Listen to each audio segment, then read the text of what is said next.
This car is big news in sports car circles. It's the new BMW Z4. It's the third model in the Z4 dynasty and BMW's response to the Audi TT Roadster and the Porsche Boxster. Traditionally, the Z4 has sat somewhere between those two rivals on the sports car spectrum, not quite as dynamically focused as the Boxster, but also more overtly sporting than the TT. This particular car is the Z4 sDrive20i, the entry-level four-cylinder model. Actually, it's not quite the most basic Z4 you can buy because this one is an M Sport model. That means it gets different wheels, a sportier body kit, sport suspension, and an uprated hi-fi as well. The Z4 is a two-seat, rear-wheel drive roadster. The keenest drivers will be drawn to the 335 brake horsepower M40i. This more affordable version is perhaps aimed at buyers who want to be seen driving a stylish sports car. You'll reach your own conclusions about how the car looks. In the metal, it has presence, but it isn't effortlessly pretty.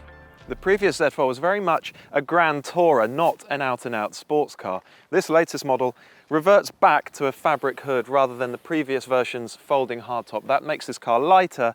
It also lowers its centre of gravity. That's important because BMW wants this new Z4 to be sportier to drive than the last one.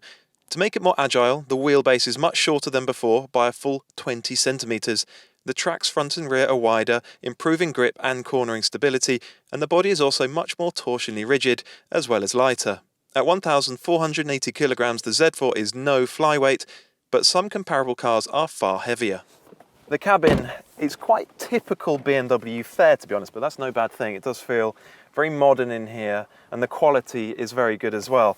Now, for what is actually quite a compact two-seater sports car, there's a good amount of space in the cabin. It feels airy, you don't feel too hemmed in. There's a good bit of storage space behind the seats as well, and the boot is even pretty good, if just a little bit shallow. The fabric hood rises and falls at the touch of a button in 15 seconds. The Z4 may no longer have a folding hardtop, but this fabric hood does feel very strong and well insulated against the worst weather. BMW's iDrive Infotainment System is perhaps the best system of its type out there. It's just so intuitive to use. This car comes well equipped as standard as well. Thrown in, you get two-zone climate control, you get Bluetooth, you get lane departure warning, front collision warning, you get Apple CarPlay, plenty more besides. And this car has the optional M Sport Plus package, which among plenty of other things includes adaptive dampers. That costs £1,950, worth having.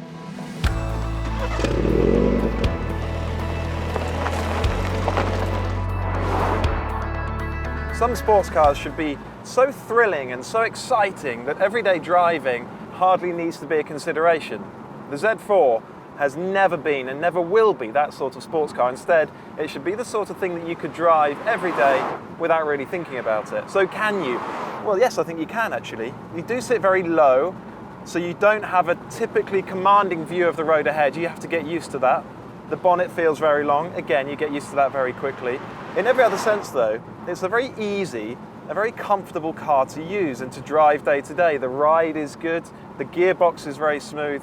It's completely undemanding. The optional adaptive dampers help to smooth the ride out, making the Z4 more comfortable when you're just mooching along. With the roof up, you're only faintly aware that you're driving a convertible car. It really is well insulated against wind noise, bad weather and all the rest of it. Roof down, the cabin's actually quite calm and quite relaxed. As long as you've got the windows up, then you can drive along all day with the hood off. The engine is a 2-litre turbocharged four-cylinder. It's the smallest, least powerful engine you can get in a Z4, but it still develops 194 brake horsepower and 236 pounds-foot of torque. That means that this entry-level Z4 is still brisk enough. It'll do 62 miles per hour in 6.6 seconds and top out at 149. So the engine has got enough power, it's got enough torque. It's just not especially characterful. When you put your foot down and you expect to hear a sports car soundtrack, instead you just get some popping. The only gearbox option is an 8-speed auto that suits the car really well. It's smooth and refined in normal driving, then sharp and responsive in manual mode. Fuel economy, BMW claims 39 mpg combined. Out of comfort mode and into sport or sport plus, put it into manual mode, take control of the gears, and then it becomes a much more sporting kind of car. It really is a good change in character. Steering response, really good. Immediate response from the front axle. Really strong body control. The car feels agile, it feels balanced. It really is very good to drive when you start wringing it out. Much more so, certainly, than the previous Z4. However, if you're really interested in that sort of thing, you'll be drawn to the M40i. It's much more of a driver-focused sort of sports car. As a stylish, everyday roadster that can deliver at least some driver engagement, the Z4 sDrive20i is well judged and decent value, as long as you like the way it looks. But the most enthusiastic drivers?